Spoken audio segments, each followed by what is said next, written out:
আগামীকালকে আপনাদের শুরু হতে যাচ্ছে অনার্স তৃতীয় বর্ষের পরীক্ষা। তো প্রথম বিষয় হচ্ছে যে আমি পরীক্ষাটা নিয়ে কয়েকটা কথা জাস্ট আপনাদেরকে বলতে চাই পরীক্ষার আগে সময় নষ্ট না করে। দেখেন, এটা হচ্ছে আপনাদের প্রথম পরীক্ষা। সো এখানে আপনার নার্ভাসনেসটা একটু বেশি কাজ করবে। যে বিষয়গুলো নিয়ে স্টুডেন্টদের মধ্যে সবথেকে বেশি নার্ভাসনেস কাজ করে সেটা হচ্ছে সিট প্ল্যান। যেমন একটা স্টুডেন্টের প্রিপারেশন কতটুকু খারাপ, সেটার থেকেও বড় বিষয় হচ্ছে তার সিটটা ফার্স্ট বেঞ্চে পড়েছে কিনা। তো অনেকেরই সিট ফার্স্ট বেঞ্চে পড়বে, এটা খুবই স্বাভাবিক, কারণ কখনোই ফার্স্ট বেঞ্চ তার ফাঁকা থাকবে না। সো এইটা নিয়ে আসলে আপসেট হওয়ার মতো কিছু নাই। যে আমরা যখন পরীক্ষা দিয়েছি তখন আমাদের মধ্যে জিনিসগুলো নিয়ে একটু একটু নার্ভাসনেস কাজ করতো যে ফার্স্ট বেঞ্চে সিট পড়লে না জানি কী থেকে কী হয়ে যাবে। আসলে না, এমন আহামরি কিছুই আসলে এখানে হয় না, আফটারঅল ভালোই হয়। তো যেটা বলবো, সিট প্লেন নিয়ে নার্ভাসনেস হওয়া বা ডিপ্রেসড হওয়া এইরকম জিনিসগুলোতে পড়া যাবে না কোনো অবস্থাতে। এটা হচ্ছে প্রথম কথা। দ্বিতীয় কথা হচ্ছে অ্যাডমিট কার্ড। আপনাদের যে অ্যাডমিট কার্ডটা দেয়া হয়েছে সেই অ্যাডমিট কার্ডে আপনার কলেজের প্রিন্সিপাল স্যারের এবং বিভাগীয় প্রধান স্যারের সিল আছে কিনা একটু দেখে নেবেন। বিশেষ করে আপনার অ্যাডমিট কার্ডে কর্নারে একটা কিউআর স্ক্যান আছে, ওইটাতে যাতে কোনো অবস্থাতেই কোনো কিছু লেগে না থাকে বা ওইটা যাতে একেবারে ক্লিয়ার থাকে, এই বিষয়ে আপনাকে সর্বদা সচেষ্ট থাকতে হবে।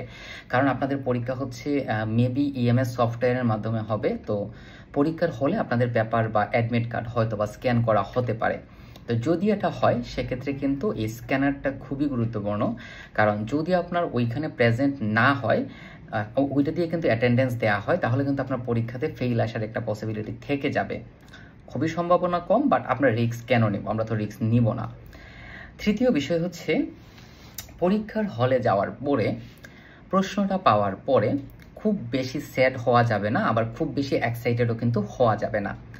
কেন হওয়া যাবে না? দেখেন, আপনি যদি প্রশ্ন পাওয়ার পরে খুব বেশি ডিপ্রেসড হয়ে যান বা খুব বেশি নার্ভাস হয়ে যান, সেক্ষেত্রে হচ্ছে আপনি ঠিকঠাকভাবে ওইগুলো আনসার করতে পারবেন না। আবার আপনি যদি খুব বেশি এক্সাইটেড হয়ে যান, তাহলে ওই যে অতিমাত্রায় খুশির টেলায় আপনি ঠিকঠাকভাবে সবগুলো আনসার করতে পারবেন না। সো রিল্যাক্স থাকার চেষ্টা করতে হবে এবং সবগুলো আনসার করার চেষ্টা করতে হবে।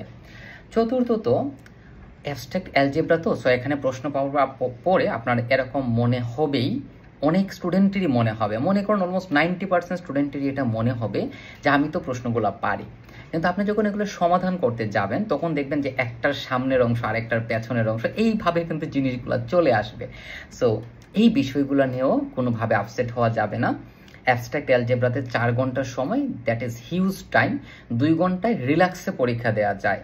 অ্যাবস্ট্রাক্ট অ্যালজেব্রা হচ্ছে থার্ড ইয়ারের একমাত্র সাবজেক্ট যে সাবজেক্ট আপনি চাইলে 1.5 ঘন্টায়ও ফুল মার্কস আনসার করে বের হতে পারবেন। সো টাইম নিয়ে অ্যাবস্ট্রাক্ট অ্যালজেব্রাতে টেনশন নেওয়ার কোনো কারণ নাই। আপনি যদি কোনো কিছু ভুলে যান, আপনি একটু চেষ্টা করেন যে ভাই আমি ভুলে গেছি, ওকে সমস্যা নেই, আমি পরেরটাতে আনসার করি। আপনি ওইটাতে জায়গা রেখে দেন, পরেরটা সমাধান করেন, দেখবেন পরবর্তীতে ওইটা মনে হয়ে যাবে। আবার আরেকটা বিষয় হচ্ছে, অনেকেই যেটা করে থাকে সেটা হচ্ছে যে আমি যেহেতু পারি না, তাহলে আমি হলে থেকে কি করবো, আমি চলে যাই, আমার এখানে কোনো কাজ নাই। ভাই, এই টেন্ডেন্সি থেকে আমাদেরকে বেরিয়ে আসতে হবে। বিষয়টা হচ্ছে আপনি এই মুহূর্তে আপনার মনে আসতেছে না, ওকে সমস্যা নাই ভাই, 4 ঘন্টা হিউজ টাইম, 4 ঘন্টার মধ্যে আপনার মনে হবেই, বিলিভ মি, মনে হবেই। যারা, আমি সবসময় এই কথাটা বলি, যারা প্রথম থেকে শেষ পর্যন্ত টোটালি 4 আওয়ার ক্লাসরুমে থাকে, তারা কিন্তু আসলে খারাপ রেজাল্ট করে না। খারাপ রেজাল্ট তারাই করে যারা কিছু পারে না। ধরে নিলাম আপনি কিছুই পারেন না, বাট আপনি কি করেছেন, আপনি হল থেকে বের হয়ে আসলেন, পেপার জমা দিয়ে দিলেন, তাহলে তবে আপনি কনফার্ম পেইড বা আপনার রেজাল্ট খারাপ হবেই, এটা নিয়ে আসলে কোনো ডাউট নাই। বাট আপনি যদি শেষ পর্যন্ত হলে থাকেন, বিলিভ মি, অনেক বিষয় আছে এখানে, ঠিক আছে, অনেক আপনার বন্ধু বান্ধব আছে না, বন্ধু বান্ধবী, প্রিয়জন, সুজন, দুর্জন সবাই আছে, কিন্তু পরীক্ষার হলে সবাই কিন্তু ভালো ব্যবহার করবে অবশ্যই, আমি আশা করি। সো আমরা খুব সুন্দরভাবে পরীক্ষা দিব সবাই মিলে। আর আরেকটা বিষয় যেটা আমি আপনাদেরকে একটু সতর্ক করতে চাই, কোনোভাবেই অসৎ উপায় অবলম্বন করা যাবে না। যারা অসৎ উপায় অবলম্বন করবেন এবং সেটা নিয়ে ধরা খাবেন, তাদের ভাই কেরিয়ারের কাটা গুড বাই। মনে রাখবেন, জাতীয় বিশ্ববিদ্যালয় কিন্তু অনেক স্ট্রিক্ট হয়ে গেছে এখন, যে প্রতি বছর দেখা যায় হিউজ পরিমাণে স্টুডেন্টদেরকে কিন্তু ওরা পানিশমেন্ট দিচ্ছে। সো এই বিষয়ে সর্বদা সচেষ্ট থাকতে হবে। আর roll number, registration number, subject code, তারপর হচ্ছে অতিরিক্ত ব্যাপার নিলে আপনি সেখানে পেছনে আপনি সিগনেচার দিয়েছেন কিনা, এই সব কিছু আপনি একটু খেয়াল করে গুরুত্ব দিয়ে সময় দিয়ে এগুলো একটু দেখবেন। আপনার পরীক্ষার প্রথম পরীক্ষা, তাই মিনিমাম আধা ঘন্টা আগে আপনি অবশ্যই সেন্টারে চলে যাবেন, কারণ আপনার সিট প্ল্যান আপনাকে খুঁজে বের করতে হবে। নার্ভাস হলে নিজেকে একটু রিল্যাক্স করতে হবে। যেহেতু এখন প্রচুর পরিমাণে বৃষ্টির দিন, প্রচুর পরিমাণে বৃষ্টি হচ্ছে, অনেক জায়গাতে তুফান হচ্ছে। সো অনেক সেন্টারে দেখা যাবে যে যখন কারেন্ট চলে যাবে বা বিদ্যুৎ চলে যাবে বা তুফান আসবে, তখন বাধ্য হয়ে ওই দরজা জানালাগুলো লাগিয়ে ফেলতে হচ্ছে। সেক্ষেত্রে কিন্তু আপনার কারেন্ট থাকবে না, সো আপনার অন্ধকার থাকবে এবং আপনি পরীক্ষা দিতে পারবেন না।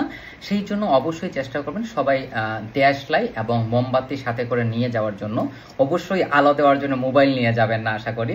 সো এই বিষয়টা একটু মনে রাখবেন, সবাই চেষ্টা করবেন মোমবাতি এবং দেশলাই সাথে করে নিয়ে যাওয়ার জন্য, কারণ এখন যে আবহাওয়া যে কোনো সময় তুফান আসতে পারে। সো সর্বোপরি যেটা বলবো, সবাই রিল্যাক্সে পরীক্ষা দিবেন, ঠান্ডা মাথায় পরীক্ষা দিবেন, কোনোভাবেই তাড়াহুড়ো করা যাবে না। আর প্রথম পরীক্ষা ভালো হতেই হবে, because first impression is the best impression. সবার জন্য আমি সুদীপ্ত দাস, ফাউন্ডার অফ পাহি ম্যাথ ক্লাবের পক্ষ থেকে সবার জন্য আমি শুভেচ্ছা এবং অভিনন্দন জানাচ্ছি। সবার জন্য আমার অন্তরের অন্তঃস্থল থেকে দোয়া থাকবে, আশীর্বাদ থাকবে। সবাই অবশ্যই ভালো করে পরীক্ষা দিবেন এবং অবশ্যই অবশ্যই ফুল মার্কস আনসার করে বের হবেন। অ্যাবস্ট্রাক্টে আপনি লিকলি মার্কস পাবেন, দ্যাট মিনস লিকলি মার্কস পাবেন। কথাটার মানে রেজাল্টে পরে বুঝতে পারবেন। সো এখন পড়াশোনা করেন। বেস্ট অফ লাক সবাইকে।